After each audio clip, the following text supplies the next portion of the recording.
Thank you very much. Who's ready to axe the tax? Who's ready to build the homes? Who's ready to fix the budget? And who's ready to stop the crime?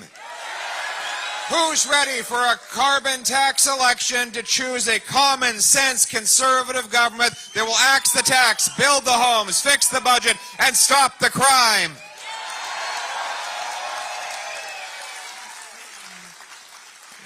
So happy April Fool's Day, everyone. Wow, the joke of the day, that the carbon tax will make you better off, right? Well, the countdown has gone by. The tax has gone up. Your local NDP members of parliament have gone quiet. Who are they anyway? Anybody names? Who are they? Never heard of them. Never heard of him. Quiet as a church mouse, whoever he is. My goodness. He certainly forgot the maxim that the member of parliament is supposed to represent the people in Ottawa, not Ottawa to the people, right? Our common sense former interim leader, Deb Gray, could tell you that. A great British Columbian, former Albertan, common sense conservative. Dan Albus from the Okanagan, common sense conservative Tracy Gray from the Okanagan. Who else? We have common sense conservative Bob Zimmer from northern BC. And if you stand up and show them the merch. Bob, show them what you're wearing. Look at that. Common sense, look at that. Get your merch today at bringithome.ca. How do you like mine? There you go. My wife designed it. You can get your very own at bringithome.ca, bringithome.ca. And we've even got an international celebrity here. We have Jim Shockey, the great hunting legend. There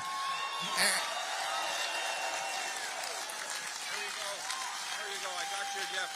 Jim, I got you a gift here.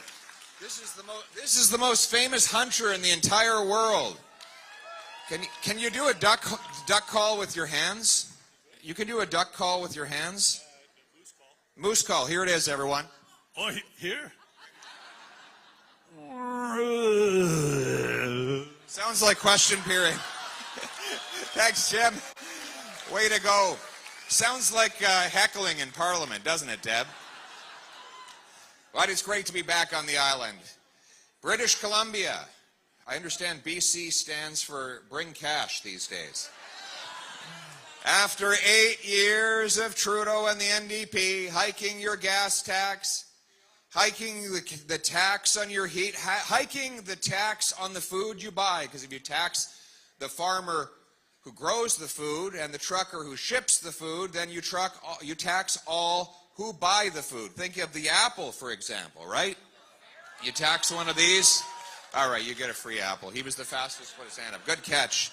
This is a very dangerous rally to attend. You have to be able to catch or duck, one of the two. But the NDP and Justin Trudeau say the tax doesn't cost anything at all. Well, here are the facts. In British Columbia, where the federal government mandates the tax and the NDP government happily administers the tax, the government collects $9 billion over the next 3 years and gives back only $3.5 billion, which means the taxpayer is out $5.5 billion. That's just in BC alone, my friends. I think you'll all agree that Justin Trudeau and the NDP's carbon tax is starting to give British Columbians the EBGBs. But they're not done. They're not done. They believe the tax needs to go up even more. They plan to hike it up to 61 cents a liter. That's a roughly 300% increase over the current level, and it will definitely happen if they are elected. And that's why it is so important for British Columbians to rally with common sense Canadians across the country and elect a conservative government that will axe the tax.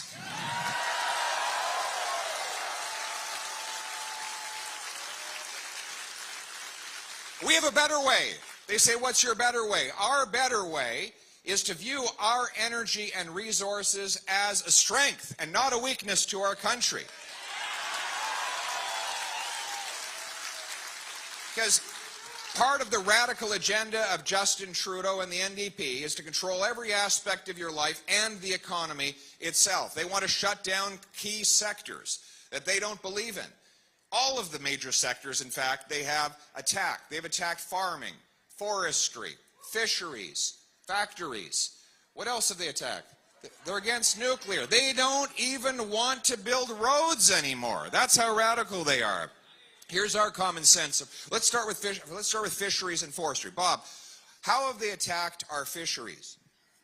Well, let me ask you a question. How many people that fish with a fishing rod in the room here? Okay, how many fish on a commercial boat here? Okay, and how have you been treated the last 8 years under Justin Trudeau? Are you still allowed to fish? Right, you're being pushed off the water because of their radical agenda. We're going to change that. And they want to create these areas where there's no commercial or even recreational fishery, I understand. The ability for Canadians to harvest and bring home the catch is under attack by a radical agenda that attacks one of the most ancient sources of nourishment that this land and these seas have ever known. Then they attack our forestry. They want to shut down much of the Quebec forestry in order to save 5,000 caribou. They don't believe that you can save caribou and harvest the forests at the same time, even though we've been doing exactly that for hundreds of years. They want to attack our farmers with higher carbon tax that raises their food production prices.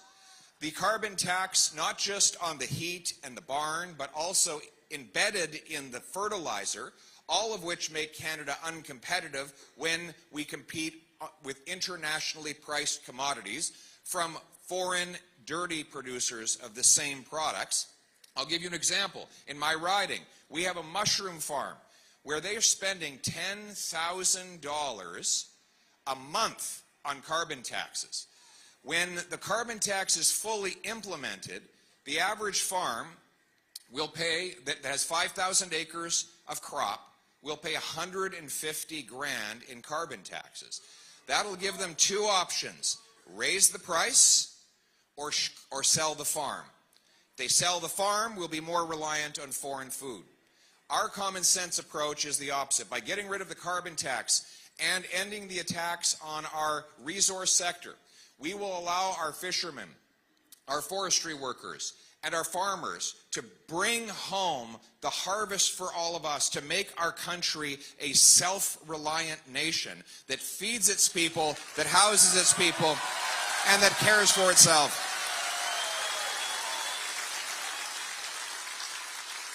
And then there's the resources themselves. Think of natural gas. We just had a study out from the National Bank which showed what Canada could really do for the global environment by displacing dirty foreign coal. The Indian government, their plan is to double coal production over the next 5.5 years. What will this mean? More emissions into our atmosphere. Why are they doing that? Lack of natural gas. Well, the countries of the world have asked for Canada's natural gas. The German Chancellor, the Japanese Prime Minister, recently the Greek Prime Minister, all stepped up and said they want Canada's 1,300 trillion cubic feet of natural gas. How much do we export overseas? Anybody?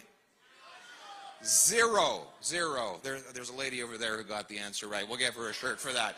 The answer is zero. There's a lady in the green shirt. Give her the... She's right. Zero. Even though only 8 years ago, there were 18 proposed LNG liquefaction plants on the table. 0 have been completed.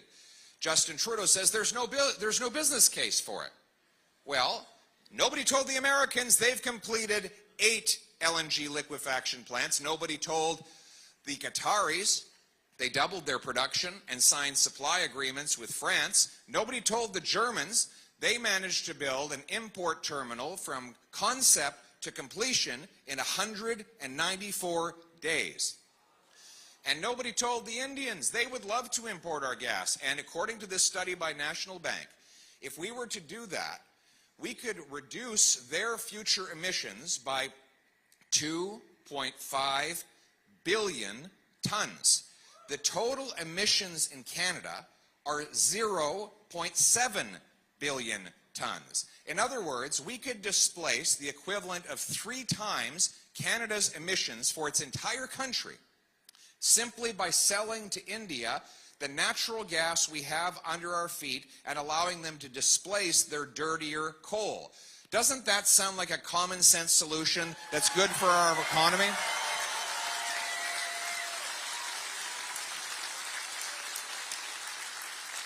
The Squamish sure think so. The Squamish people are building right now a natural gas liquefaction plant. Unfortunately, it took 14 years for them to get a permit to do it. I was with Chief Dale, who's a member of the Squamish Nation. They're building this facility on the site of a reclaimed pulp and paper mill that had completely contaminated the area and had remained as a polluted site until the idea of an LNG plant came along, which will clean up the contamination and replace it with a new site. He told me the very touching story about how his dad said, "You will never be able to even get a job as a janitor working at that pulp and paper mill." Well, now he and his nation, they are the executives of the LNG plant. They are leading the company. They will have the most environmentally friendly LNG plant in the world. Or look at LNG Canada in northwestern British Columbia. The only reason that plant is going ahead is because it was approved by the previous Conservative government before the new environmental laws came into place, and it has a carbon tax exemption. Because of the exemption from the carbon tax, they are able to liquefy the gas and send it overseas to reduce emissions around the world by displacing dirtier coal. And we have a major advantage in LNG. One, we have clean hydroelectricity to power the plants. 2, we have shorter shipping distances to both Asia and Europe from North America. And 3, how do you liquefy gas? Cold. And what do we have in Canada? Cold. Cold weather. Oh, stop your complaining. You don't have cold weather out here. You have no idea how cold it gets in Ottawa. Bill Donaldson, it was so cold in Ottawa this winter, Justin Trudeau was seen with his hands in his own pockets.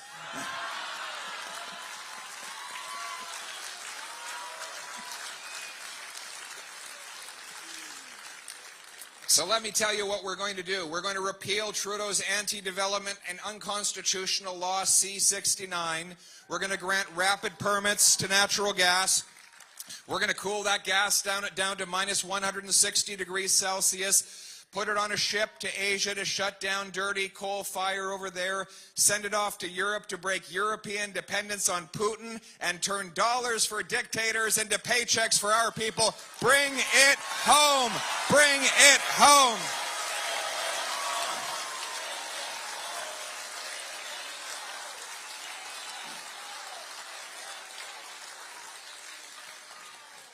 We're going to bring that production home to this country. We're going to support our own oil and gas rather than importing Saudi and Nigerian oil. We're going to stand up for rapid approval of mines. We're going to support small modular nuclear reactors to supply clean electricity onto grids across the country. We're going to bring home powerful paychecks for our people, because this is the choice on the carbon tax, on energy, and in the environment. Trudeau chooses taxes. I choose technology. Trudeau seeks to put up stop signs in front of our workers. I seek to green light green projects. Trudeau wants to raise the cost of traditional energy we still need. I want to lower the cost of alternatives. And here's the clincher. Trudeau wants to drive production of energy and resources to the dirty dictators. I want to bring it home to Canada. Bring it home. That's the choice.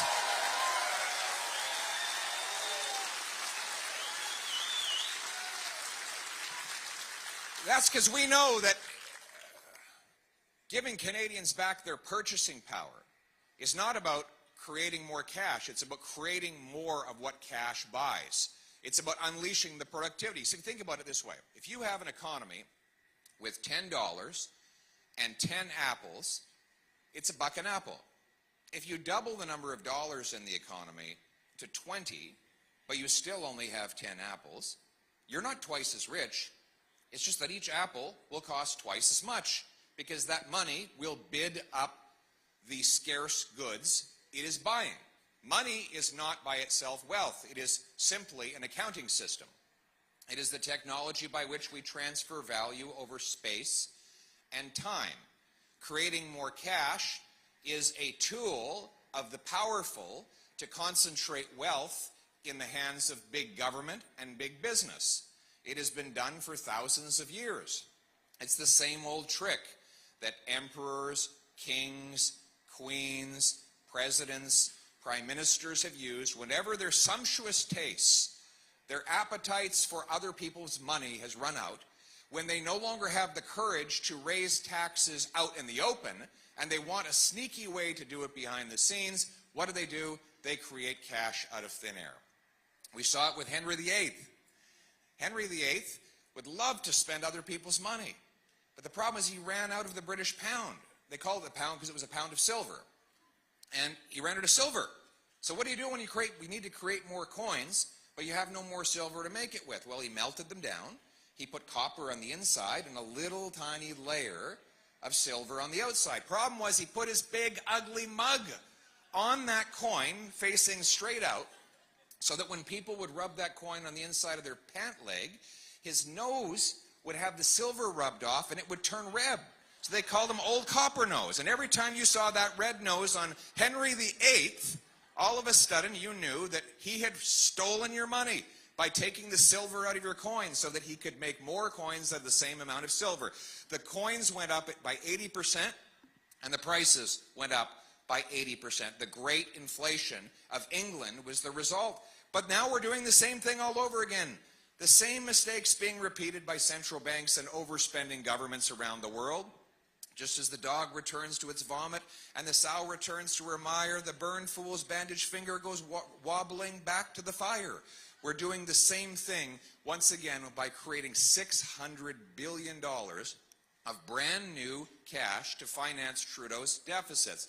That's a 32% increase in the money supply, while the real economy has grown by 4%. So we're growing the money 8 times faster than we are growing the stuff that money buys. No wonder the wealth concentrates, because people who have inflation-proof assets get wealthier. Their assets go up in value at the same time as your paycheck and pension go down. It is a transfer of wealth from the have-nots to the have-yachts. That's why we have, it's so funny the NDP is okay with this. They have no problem screwing over the union worker and pensioner out of the power of their paycheck, while the biggest corporations and the wealthiest billionaires see their wealth artificially inflated by government money printing. We're going to put an end to it. And here's my common sense plan to do that. We're going to bring in a dollar-for-dollar law requiring each of my ministers to find $1 of savings for every new dollar of spending so that we can balance the budget and end the money printing.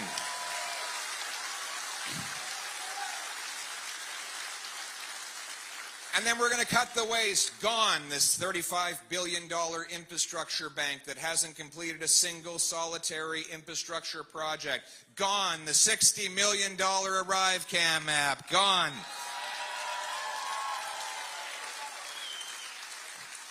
They're supposed to cost 80 grand. Was your NDP MP sleeping that day when he or she voted to give $60 million to an $80,000 app? I mean, you have to be out cold to vote $60 million for something that's supposed to cost 80 grand. If you go to buy a big, beautiful pickup truck for 80 grand, and they say, yeah, it's 80 grand, that's the price tag, and you walk up to stroke the check, and they say, we'll take $60 million from you, you might notice, right? That's because it'd be your money. But when it's other people's money, they have no problem voting away a waste of money on an app we didn't need, that didn't work, and that paid 76% of contractors did absolutely no work. There was one company that had 4 employees, got $23 million. They operate out of the basement of a cottage. This is for IT work, even though they admit freely they don't do IT. This is how your money is being wasted. $21 billion is being spent on outside consultants in this government. When I'm Prime Minister, we will be cutting that money. We'll bring the work inside the public service to save dollars for our taxpayers. Where's the funds? Where's the funds? WTF, where's the funds? Anybody have a WTF shirt on? You can look at this guy, handsome guy. Look at this. Yeah, see, look how good he looks. You got another one? WTF. They thought I was making a rude comment when I said WTF. I meant, where's the funds? Their sick brains thought that it was something profane. You know I wouldn't do that, Deb, right? Neither Deb nor my mother would forgive me if I did that. Where are the funds? So the good news is that we're going to root out the waste and mismanagement. Aren't we, Aaron Gunn? Aren't you happy to have great common sense documentarian Aaron Gunn here? You gotta watch his documentaries. Aaron, your documentaries are so good you get a free apple. There you go. There's got to be some perks in this business. He's going to be a great member of Parliament, and we're very proud to have him on the ticket. But we're going to cap the spending, cut the waste, balance the budget, end the money printing, get the Bank of Canada back to its core mandate, which is to keep inflation low, protect the purchasing power of our money, not print cash for politicians to spend, and we will also ban them from creating a central bank digital currency.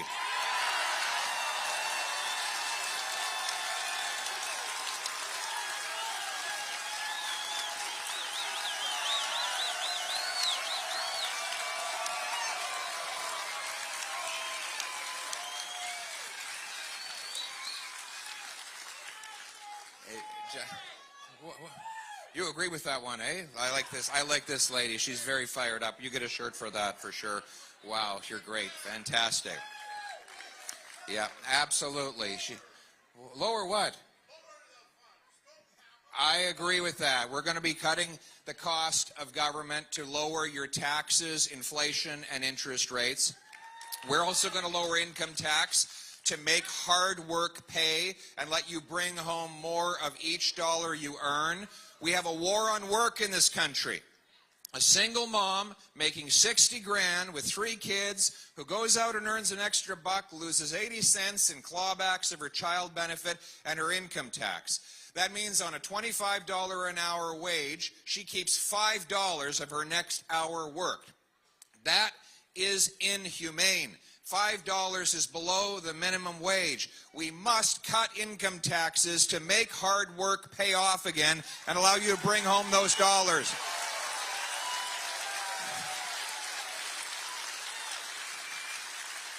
We're going to stand up and fight for the paychecks of all our people. For example, we need more healthcare workers. I'm going to keep calling on the province to end the vaccine mandates and get all our nurses back.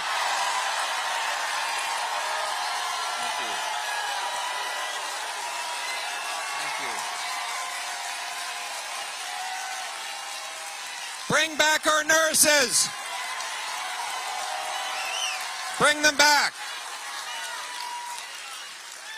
And we will pass my private member's bill to ban the federal government's COVID vaccine mandates.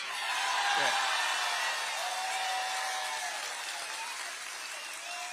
And then we've got 20,000 immigrant doctors and 32,000 immigrant nurses banned from working in our medical system because they cannot prove their qualifications through the massive labyrinth of bureaucracy that stands in their way. The Filipino ambassador told me that 85% of Filipino nurses are banned from working in our hospitals, while in the States they can take an international exam and get to work within a couple of weeks. In Toronto, I don't know if it's true out here, in Toronto they say if you have a heart attack, call an Uber, because the Uber driver is probably a doctor. It's true. True. When I got my eyes zapped, my glasses fell off, I lost my glasses, I couldn't see anything, so I went and got my eyes zapped. And now I can see better. It's, you know, I once was blind, Deb, but now I see. Amazing grace. And so, anyway, I'm talking to this guy, he's a technician. And he says, you know, I'm a technician in Ottawa. I'm an eye surgeon in Dubai. So he leaves his family behind to go and do eye surgeries in a more advanced country than Canada. I'm sorry, the Emirates is now more advanced than Canada. And they let him do eye surgeries there successfully. But in Canada, he can only be a technician. Isn't this crazy? While we have people waiting for surgeries, we're banning our own people from doing it because he's an immigrant? That's crazy. Here's my common sense plan. We have something called the Red Seal for the regulated trades. We've had it since 1952. The feds brought the province together and said a mechanic is a mechanic, an electrician is an electrician. We got a mechanic right here. Red Seal mechanic, so he can work anywhere in Canada. But another one over here. What do we got there? Another, lots of Red Seal mechanics. Now, these guys might not have had the chance to move from province to province were it not for the 70-year-old Red Seal program. I'm going to bring in a Blue Seal for the professions so that people trained abroad can take a test, prove they're qualified, get to work in our hospitals serving our patients.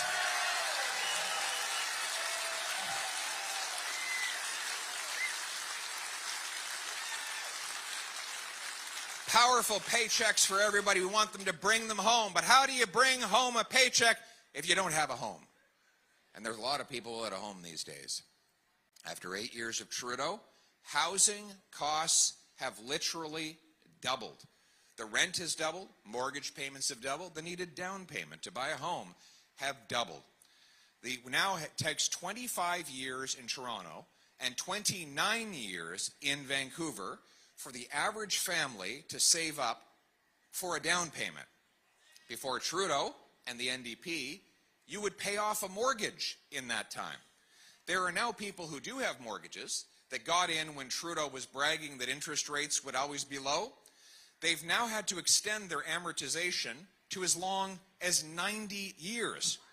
That means if they gave their house and their mortgage to their kids, those kids would not be able to pay it off. And in fact, their grandkids might be the ones that ultimately pay it off.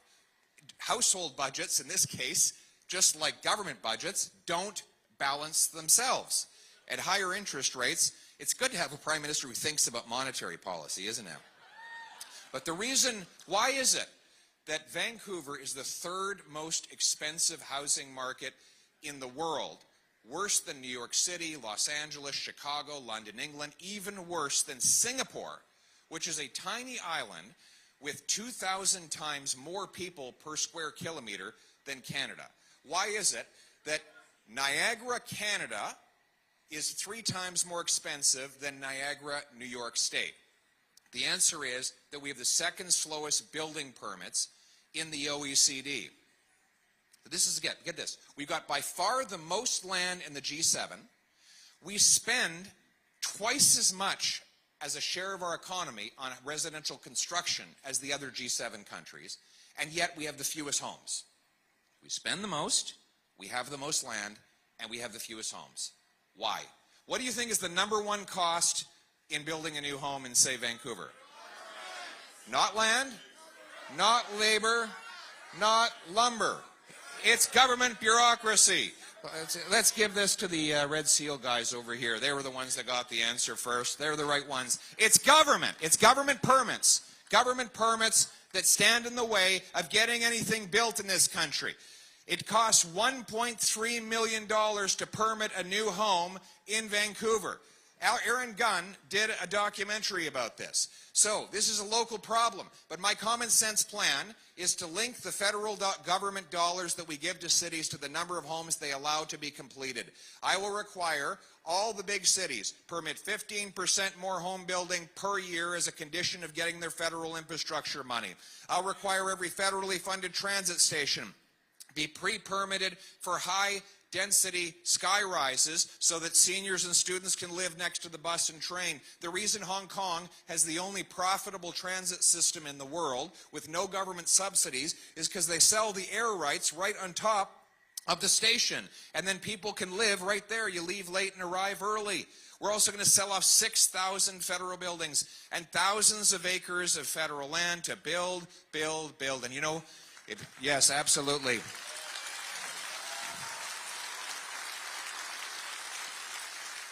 We're going to sell off a lot of federal buildings. It warms my heart to think of the beautiful family rolling up in their U-Haul to move into their wonderful new home in the former headquarters of the CBC.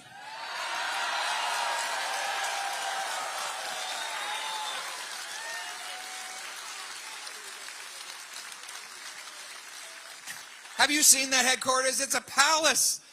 Which one is the question? You've been in it. Oh my God, you should see it. It's unbelievable, the palace they keep for them. So much waste and mismanagement. In fact, I think CBC is the first news outlet in the history of the world that has more employees than viewers. It's incredible, incredible achievement. Guinness Book of World Records. But Trudeau wants to give them even more money. Of course, they keep giving him wonderful coverage. He gets what he pays for. They don't want to bite the hand that feeds them. But listen, my friends, I'm more interested in feeding Canadians rather than feeding bureaucracies and special interest groups. We're going to cut the waste out. We're going to empower people to build more homes so that our young people can start beautiful families and have wonderful kids and restore the Canadian dream. But we need it.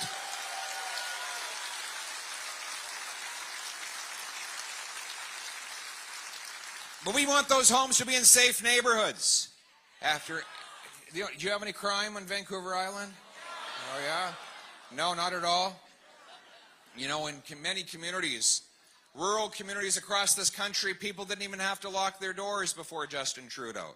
Now, many are afraid to go outside and go to the grocery store. I had a guy come to one of my Northern Ontario rallies. He walked up to me afterwards and he said, listen, I don't like politics. I've never even voted. I've just come here with one simple request.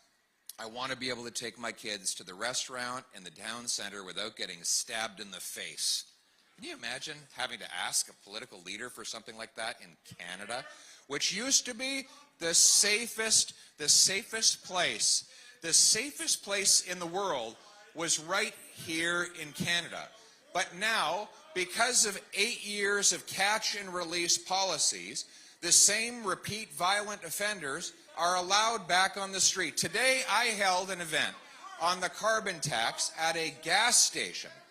And listen, let me ask a quick question to the audience. Who's ready to axe the tax? Axe the tax. Axe the tax. Axe the tax. Axe the tax.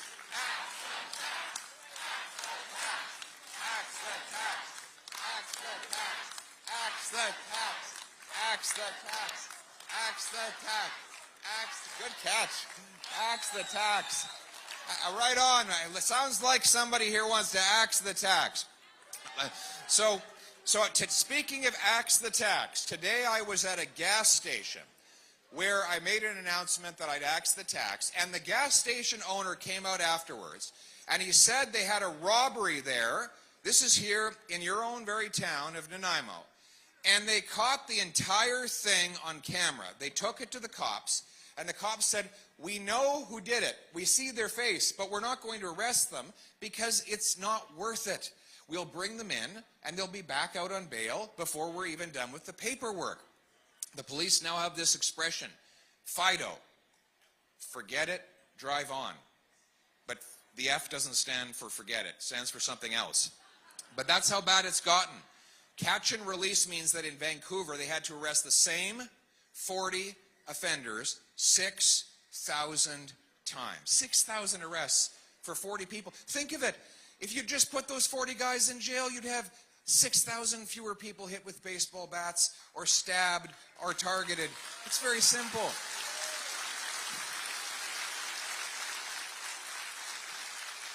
It got so bad. Did you hear about the robbery in Ottawa, Bob? Guy walks up to it with a gun. Says, give me all your money. The other guy says, wait a sec, I'm Justin Trudeau. The robber says, in that case, give me all my money. But here's the common sense solution. A Pierre Poilievre-led government will make repeat violent offenders ineligible for bail, early parole, or house arrest. It will be jail, not bail. Jail, not bail. Jail, not bail.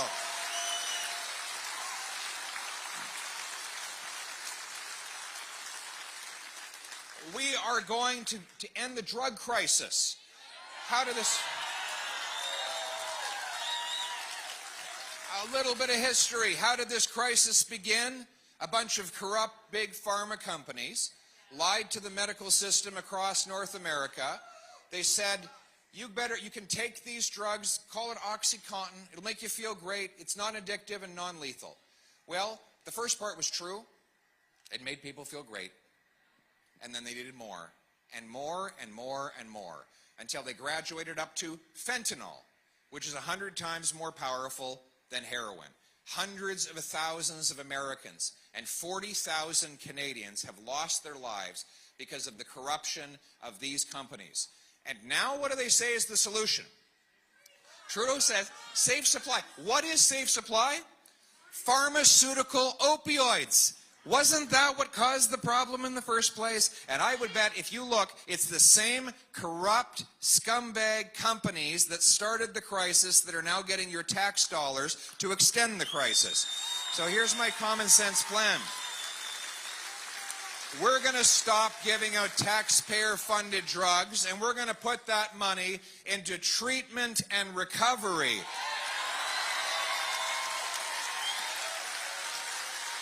We're going to open up beautiful treatment facilities with detox, counseling, group therapy, yoga, exercise, sweat lodges for First Nations, adjoining housing so that graduates can have a place to live while they transition out of treatment and back into the economy. My friends, we are going to give hope. If you're out there with an addiction, help is on the way, hope is on the way.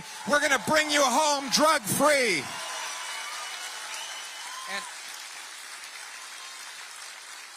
And I said we'd have a dollar for dollar law, right? How are we going to pay for it? In addition to cutting the taxpayer subsidized opioids, we are going to sue the big pharmaceutical companies and make them pay. We will make them pay. And we'll put that money into those treatment programs. And we're going to stand on the side of law-abiding people. Justin Trudeau and the NDP, let us be very clear about this. Justin Trudeau and the NDP will ban every civilian firearm if they are reelected. They have said so. Trudeau has indicated he wants to take away hunting rifles. Look it up. December 2022, he said he's going to have to take away guns that are used for hunting. He published an amendment to one of his anti-firearms bills. G5 was the amendment. It would criminalize 300 pages of hunting rifles, including some of the most commonly owned, like the SKS and many more. The only reason they stopped is because they realized they might have an election around the corner, and there was a major protest which we helped instigate in rural Liberal ridings that forced them to temporarily back down. Temporarily back down. But they have said they want to spend $2 to $6 billion going to buy all of these guns. Get this. They've already started the program. They've spent $40 million buying guns back from law-abiding citizens. You know how many they've managed to buy? Zero. Not one. $40 million. How much could we have done to reinforce our ports, to scan those shipping containers that are bringing the illegal drugs and guns in and that are shipping our stolen cars out? My common sense plan will reverse the ban on our law-abiding sport shooters and hunters and put the money into border security to protect our people.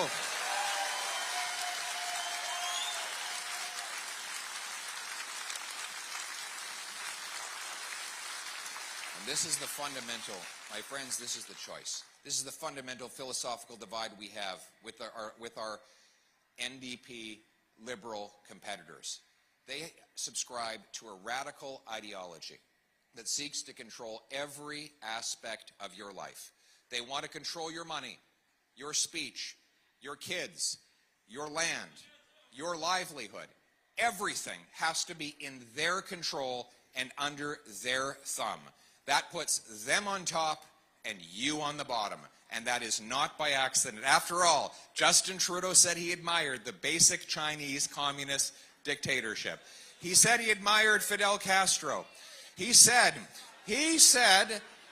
one NDP member from British Columbia even said there is no such thing as parental rights. And now they have a law, C-63, that not only bans certain kind of speech the government hates, but actually can put you under house arrest if there is suspicion that you might say something unacceptable in the future.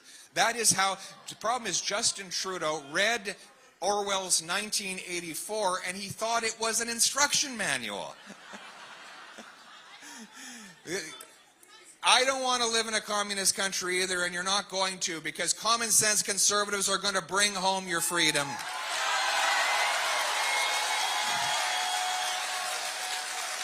There you go. There you go, sweetheart. Thank you. We're going to bring home your freedom by repealing C-11 and all the other censorship laws to put you back in charge of your life. We're going to require that universities that get federal funding apply Section 2B freedom of expression rights on campus. If you don't like Jordan Peterson, try debating him, but you can't ban him. He'll beat you in the debate.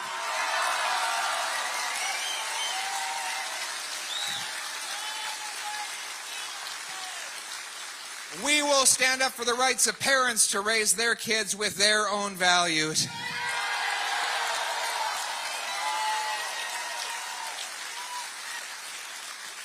And we will ban all of my ministers and members from any involvement in the World Economic Forum.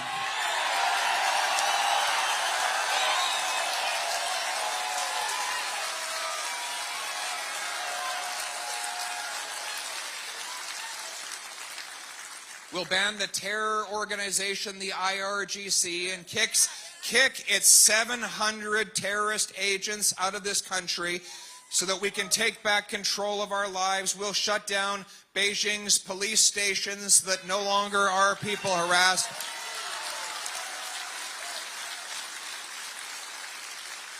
And we will cut off foreign aid to dictators, terrorists, and multinational organizations and put the money in the military so that our troops can stand on guard for Canada.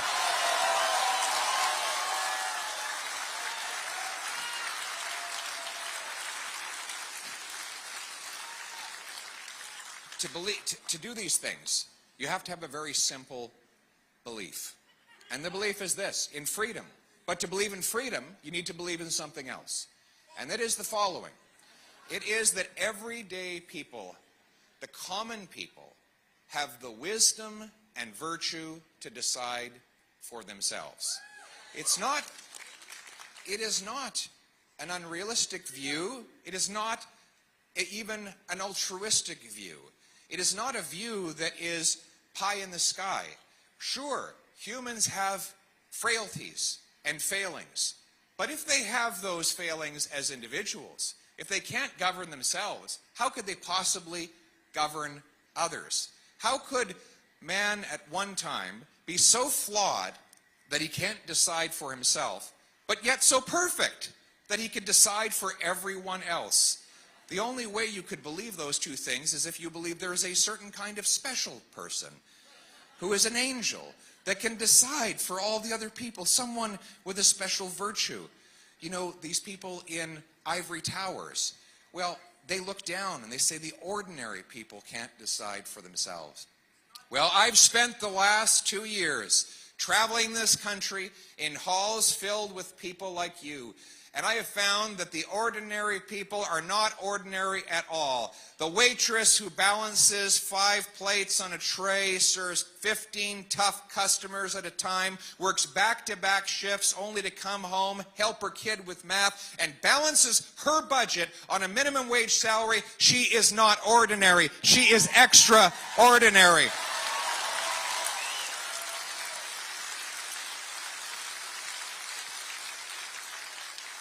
My parents, who stood in front of a chalkboard to teach children as teachers and gave me my start in life, they are not ordinary, they are extraordinary.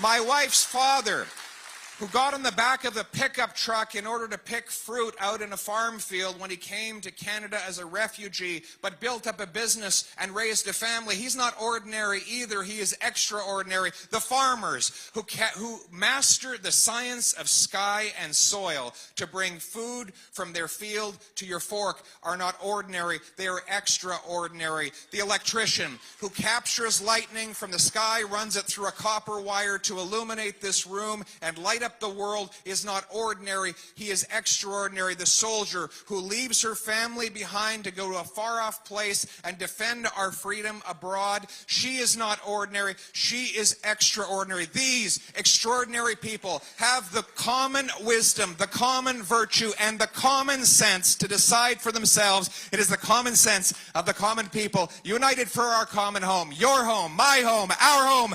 Let's bring it home!